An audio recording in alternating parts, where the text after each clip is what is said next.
El paro que había amenazado bien duramente la situación en Ecuador finalmente terminó. Y la pregunta es, ¿fue un aviso que eventualmente puede predecir nuevas situaciones de movilización como las que se han dado en Ecuador históricamente? ¿O se conformó un acuerdo con los manifestantes y el gobierno que eventualmente puede mejorar las cosas y estabilizar un poco la situación en Ecuador? De eso le preguntamos a Raúl Sola. Hola, Fernando. Sí, me parece que después de 18 días lo que se consiguió ahora fue una tregua. Una tregua en que, digamos, la Federación Indígena logró algunas de sus conquistas, algunas de sus demandas, y la demanda más importante que ellos tenían en el petitorio era la reducción del precio de los combustibles.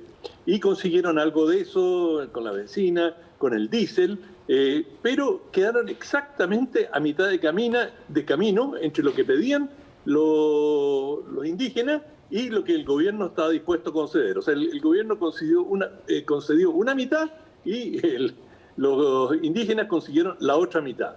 Esto en cuanto a los combustibles, también, y esto hay que mirarlo con interés y seriedad desde Chile, los indígenas estaban pidiendo la prohibición de explotaciones petroleras en las zonas de reserva indígena.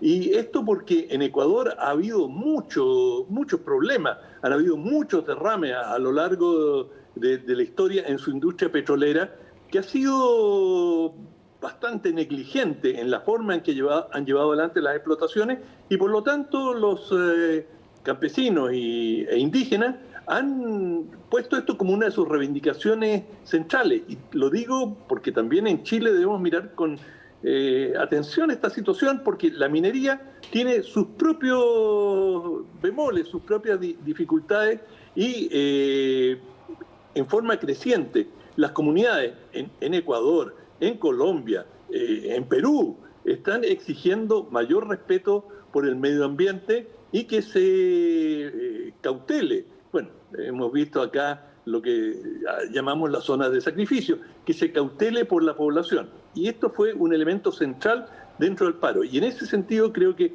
el paro probablemente va a volver a resurgir, porque la situación económica en Ecuador es muy precaria. Ellos han estado muy afectados por el COVID, tienen una situación de empleo compleja, y los ingresos de un porcentaje significativo de la población han disminuido. Por lo tanto, por aritmética, uno sabe que las reivindicaciones van a aumentar. Pero no solamente en Ecuador, esto va a pasar en muchos países de América Latina y de otras regiones del mundo. Es decir, todos los pronósticos, todos los vaticinios que uno ve del Fondo Monetario Internacional, del Banco Mundial, de distintos organismos de Naciones Unidas, todos nos están encendiendo luces rojas que algo como lo que está pasando en Ecuador puede comenzar a ocurrir también en otros países. Eso básicamente, dices tú, por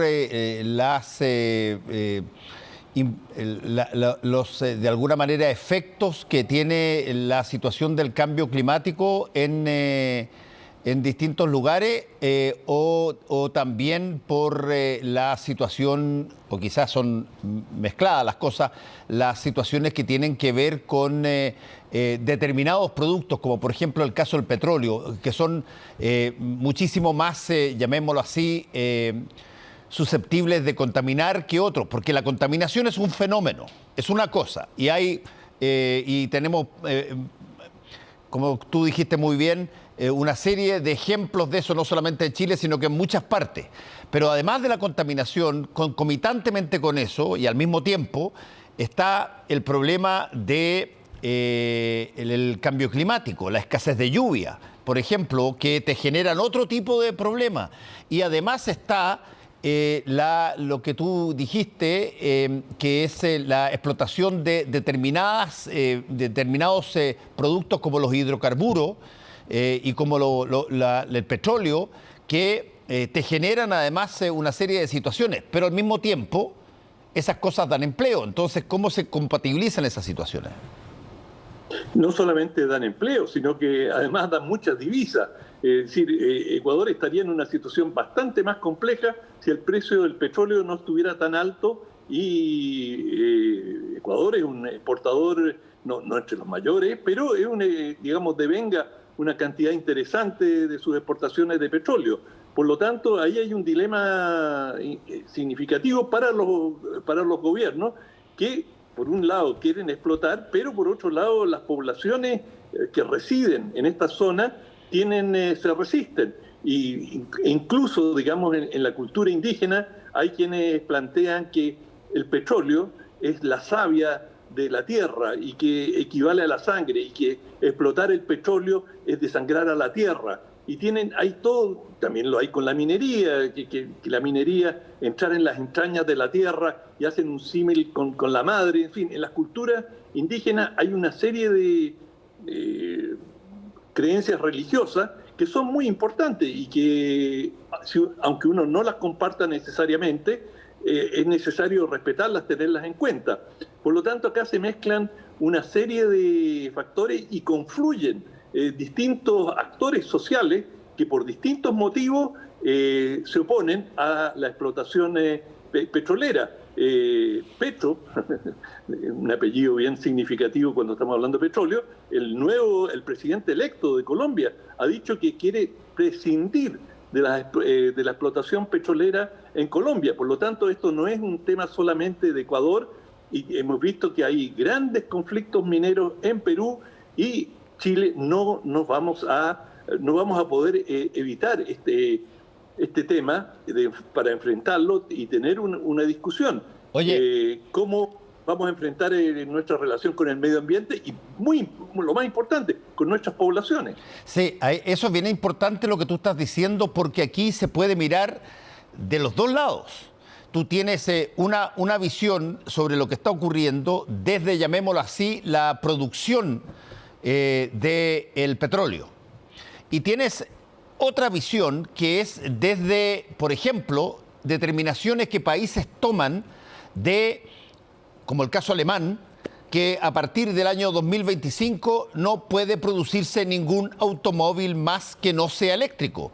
O sea, aunque tú tienes países que producen petróleo y que tienen una gran injerencia económica a partir de ahí, pero hoy día la demanda de producto de eso va a bajar en función de un alza probablemente de transporte eléctrico, tal cual como lo ha planteado Alemania. Entonces, tú tienes estas dos condiciones simultáneamente operando.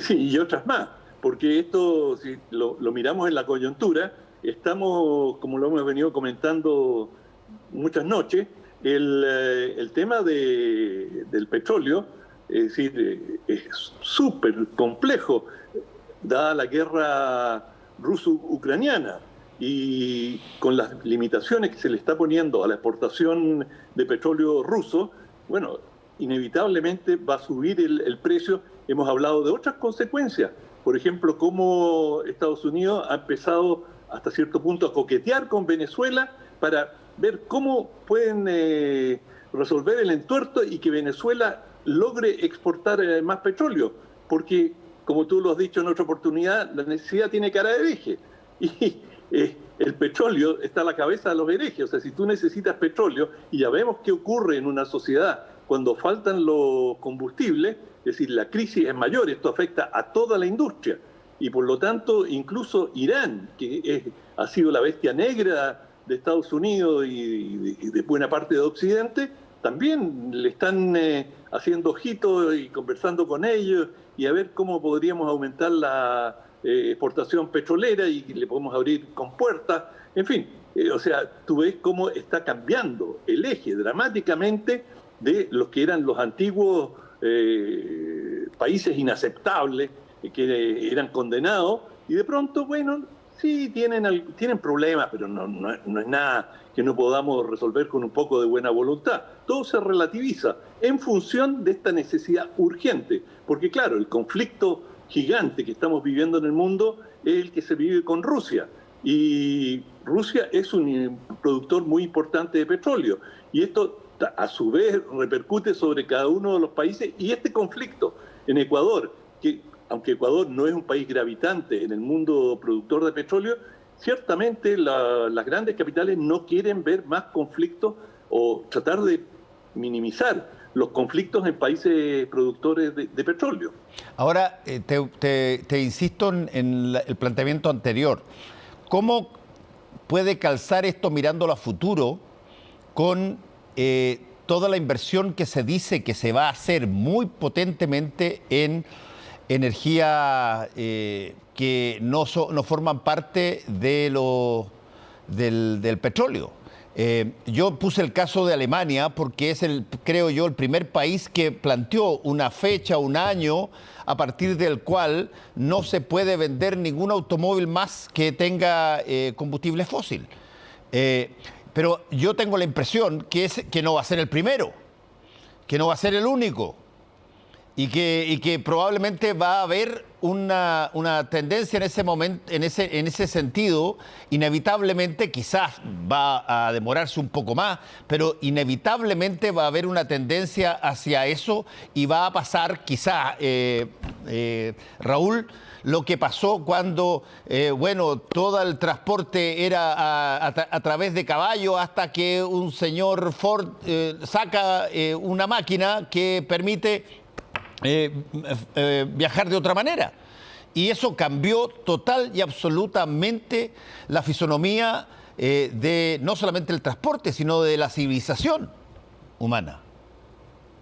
Bueno, yo creo que justamente el alza del precio del petróleo y las dificultades de abastecimiento juegan absolutamente a favor de las energías renovables no convencionales, y que en la medida que la energía eólica, mareomotriz, otras, solar por supuesto, han venido bajando de precio, pero en forma muy significativa. Y hoy día, en muchas fuentes productivas, es más barato obtener la energía producida por energías renovables que por petróleo. De manera que, en definitiva, para que sea una condición permanente la disminución del petróleo, es el mercado el que juega el papel determinante. Mientras el petróleo era más barato, la benzina era más barata y las energías renovables todavía había dificultad para distribuirla, para generarla, era caro, bueno, era muy difícil imponerlo y que solamente fuera por un acto de voluntad política, aunque eso también influye, pero en definitiva es el mercado el que va a tener la última palabra en cuanto, y ya lo vemos en Chile, cómo están bajando el costo de las energías renovables, cuánto más competitiva es y qué porcentaje creciente, pero en forma galopante en Chile, ha ido ganando fuerza las energías renovables. De manera que yo creo que esto se va a resolver principalmente en el mercado, o sea, como un acto de voluntad. Solamente es muy difícil que tú puedas, cuando estamos hablando de estos volúmenes, estamos hablando del elemento central en el desarrollo de la industria, que es la energía, es muy difícil que lo puedas hacer simplemente por decreto. Bueno, habrá que estar atento a lo que pasa porque las muestras se van a producir probablemente en varios países respecto de lo que suceda en este sentido. Vamos a tu libro, Raúl. ¿Cómo no? El libro es Dioses Diferentes, de Mary Judith Ress, R-E-S-S. Es un libro, una novela muy atractiva de dos personajes que se topan por casualidad y los dos tienen una búsqueda, pero en búsquedas desde ángulos diferentes.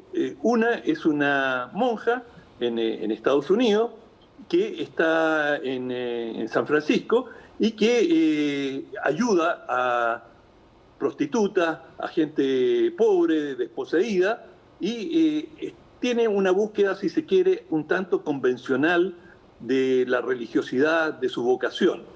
Y el segundo personaje es un individuo misterioso que aparece y dice que él tiene, digamos, una misión divina y pero ha estado en contacto con pueblos nativos y tiene contacto con religiones nativas. Y bueno, se van entremezclando las vidas, los objetivos, y por supuesto uno influye al otro, pero lo dominante es estas creencias digamos, nativas. De allí el título, Dioses Diferentes. Hay distintos dioses y la validez de cada dios, de cada creencia, está en cómo tú te relacionas con esa creencia en cuanto a tu bondad, a tu generosidad, a tu humanidad. Y en ese sentido es un libro atractivo. ¿Pero es una novela? Una novela. Una novela que, por lo tanto, la novela, qué sé yo, tiene una trama dramática, un comienzo, exacto, un desarrollo y después una suerte de epílogo, ¿no? Exacto, pero es más bien una novela filosófica, es decir, de reflexión, y a través de estos dos personajes se va a ir ganando la historia. Dioses Diferentes. Sí, fíjate que la vi el título. Yo tengo un sitio web que se llama BookBub, que te recomienda libros, y uno que es obsesivo en esta cosa, te recomienda libros a precios muy baratos, pero realmente baratos, $1.50, 90 centavos, una cosa así, y te llegan por correo. Te llega por correo y tú lo bajas electrónicamente de Amazon. Bueno, y hoy día vi de Dioses Diferentes y me llamó la atención por el título, digamos, porque no entendía muy bien cuáles eran las diferencias, si se trataba de choques de religiones o de, básicamente, como tú lo pusiste muy bien, de personajes que adhieren a distintos tipos, si tú quieres, de deidades, digamos. Oye, no mencioné que esto es publicado por Cuarto Propio, que es una editorial hasta cierto punto alternativa, digamos, es una editorial más pequeñita, pero que saca a menudo títulos muy interesantes. Y bueno, son ellos los que han producido esto, y la tapa, si uno se pregunta, porque es una cobertura curiosa, está tomado de un manto indígena, el diseño de un manto. Bueno, Dioses Diferentes, por si acaso, hay una serie de libros bien interesantes en torno a mitologías de deidades de distintos lugares que son fascinantes de verlos ahora con ojos modernos, digamos. La mitología nórdica, comparada con la mitología griega, comparada con las mitologías orientales, son pero extraordinariamente interesantes en cómo funciona toda ese orden de espiritualidad y dónde está la persona humana metida en todo ello. Interesante, Dioses Diferentes. El que se dedicó mucho a eso fue Sigmund Freud. Para que veas tú. Gracias, Raúl, que te vaya bien. Chao, viejo. Chao. Hasta el lunes. Hacemos una pequeña pausa y volvemos.